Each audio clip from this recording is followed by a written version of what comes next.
सल्तनत काल के इतिहास के क्रम में अब तक हम लोगों ने अरबों का भारत आक्रमण, अरबों के भारत आक्रमण के साथ भारत में महमूद गजनवी और मोहम्मद गोरी के आक्रमणों के बाद की परिस्थितियों और तराइन के प्रथम एवं तराइन के द्वितीय युद्धों के बाद जो भारत पर प्रभाव पड़ा उसका अध्ययन हमने इससे पहले वाले वीडियो में किया था। मोहम्मद गोरी के बाद भारत में दिल्ली सल्तनत को स्थापित करने का कार्य कुतुबुद्दीन ऐबक, ऐबक के बाद इल्तुतमिश, इल्तुतमिश के बाद रजिया सुल्तान और उनके उत्तराधिकारी। मुख्य रूप से सल्तनत काल के प्रारंभिक आक्रमणों के बाद राजवंशों में बड़े बदलाव होते रहे। इसी क्रम में आज हम बात करेंगे बलबनी राजवंश के महान शासक गयासुद्दीन बलबन और उसके उत्तराधिकारी। वैसे बलबनी राजवंश कोई किसी राजशाही परिवार से संबंधित नहीं था, न इस्लामिक सुल्तानों से संबंधित था। बलबन खुद इस राजवंश का महान शासक था और उसके उत्तराधिकारियों के साथ ही यह राजवंश भी समाप्त हुआ। सल्तनत काल के इतिहास में अगर हम देखते हैं कि इल्तुतमिश के उत्तराधिकारी नसीरुद्दीन महमूद एक नाम मात्र का सुल्तान था। सारी शक्ति एवं अधिकार 40 जो दल बना हुआ था इल्तुतमिश के समय में, 40 तुर्क विश्वसनीय सरदारों का समूह। तो नसीरुद्दीन महमूद के समय में यह जो संगठन था, 40 संगठन जो था, यह बलबन के हाथों में था और बलबन ही इसका नेतृत्व कर रहा था। नसीरुद्दीन महमूद की अचानक मृत्यु 1266 ईस्वी में हुई और उसके कोई पुत्र न होने के कारण यह इल्तुतमिश के द्वारा स्थापित शमशी राजवंश का अंतिम शासक था। नसीरुद्दीन महमूद की मृत्यु के बाद गयासुद्दीन बलबन स्वघोषित 40 दल का प्रमुख होने के नाते बलबन ने बलबनी वंश के स्थापना करते हुए खुद को दिल्ली सल्तनत का सुल्तान घोषित किया और यहीं से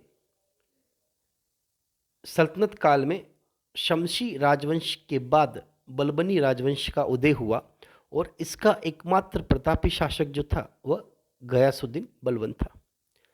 गयासुद्दीन बलबन की अगर हम प्रारंभिक स्थिति का वर्णन करें तो यह भी एक दास था, गुलाम था, इसीलिए इतिहास में इसे बलबनी गुलाम वंश भी कहा जाता है। बलबन वैसे तो इल्तुतमिश के समय से ही सैनिक कार्यों में शक्तिशाली रहा था, परंतु उसके उत्तराधिकारियों तक दिल्ली सल्तनत कमजोर हो चुकी थी और उसका फायदा बलबन के द्वारा उठाया गया। बलबनी राजवंश की स्थापना गयासुद्दीन बलबन ने की। बलबन खुद गुलाम वंश और बलबनी राजवंश का महान और एकमात्र शासक था।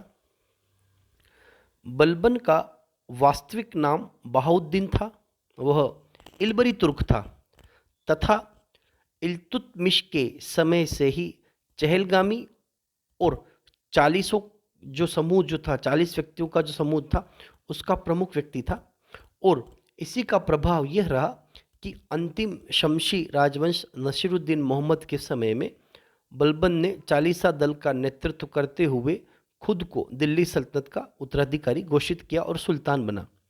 बलबन वैसे तो रजिया सुल्तान के विरुद्ध विद्रोह में शामिल भी था, परंतु बलबन ने अलाउद्दीन मसूद शाह के विरुद्ध षड्यंत्र रचा तथा नसीरुद्दीन महमूद को नाम मात्र का सुल्तान बनाया और नसीरुद्दीन महमूद के समय से ही बलबन वास्तविक सत्ता का उपयोग करने लगा और बलबन धीरे धीरे शक्तिशाली हो चुका था।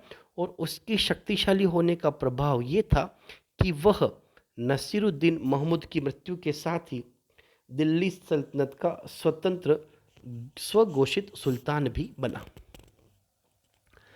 बलबन ने सत्ता संभालते ही वह जिस चालीसा दल या चहलगामी का जो सदस्य था, उसका नेता था, उस दल को समाप्त कर दिया। अर्थात इल्तुतमिश के द्वारा स्थापित किया गया चहलगामी और चालीसा दल का जो समूह था, उसको समाप्त करने का कार्य बलबन ने किया। जबकि उसी चालीसा दल के समूह के प्रभाव की वजह से बलबन दिल्ली सल्तनत का सुल्तान बना था। बलबन ने सुल्तान बनते ही लौह एवं रक्त की नीति के द्वारा अपने विरोधियों को रोकना प्रारंभ किया। यहाँ लौह और रक्त की नीति का तात्पर्य होता है कठोर शासन को स्थापित करना और जरूरत पड़ने पर युद्ध या खून खराबे के द्वारा अपनी प्रतिष्ठा को बनाए रखने के लिए संघर्ष करना। लौह एवं रक्त की नीति अपनाने के जो कारण थे, उन कारणों का अगर हम अध्ययन करते हैं तो इसका सीधा प्रभाव ये देखा जाता है कि बलबन का संबंध किसी सुल्तान के परिवार से नहीं था। उसने अपनी योग्यता के आधार पर चालीसा दल के को प्रभाव में रखते हुए नसीरुद्दीन महमूद के समय से ही अप्रत्यक्ष रूप से सत्ता को चलाना प्रारंभ कर दिया था। परंतु नसीरुद्दीन महमूद की मृत्यु के साथ ही वह खुद सुल्तान बन बैठा। उसका उद्देश्य था सुल्तान पद की प्रतिष्ठा को पुनः स्थापित करना। अमीरों की जो बढ़ती हुई शक्ति थी उसको समाप्त करना। मंगोल एवं राजपूतों शासक जो थे उनके खतरों के विरुद्ध शक्तिशाली सुल्तनत को स्थापित करना, सुल्तान के पद की गरिमा को बनाए रखना तथा एक शक्तिशाली सुरक्षित राज्य की स्थापना के लिए यह आवश्यक था कि सुल्तान के विरुद्ध विद्रोही जो हैं उनको दबाया जाए और उनके विरुद्ध एक कठोर रणनीति को अपनाया जाए और सत्ता का शक्ति का जो केंद्र हो वो सुल्तान को बनाना। चालीसा दल को समाप्त करने के पीछे बलबन का जो मुख्य उद्देश्य था वो यही था कि सुल्तान का जो पद है उसकी प्रतिष्ठा को स्थापित किया जाए, अमीरों की शक्ति को दबाया जाए और मंगोलों और राजपूतों के खतरों से सल्तनत को सुरक्षित रखा जाए और सत्ता का जो केंद्र हो, शक्ति का जो केंद्र हो, वह केंद्रीय शासन के अंतर्गत हो, सुल्तान ही शक्तिशाली हो।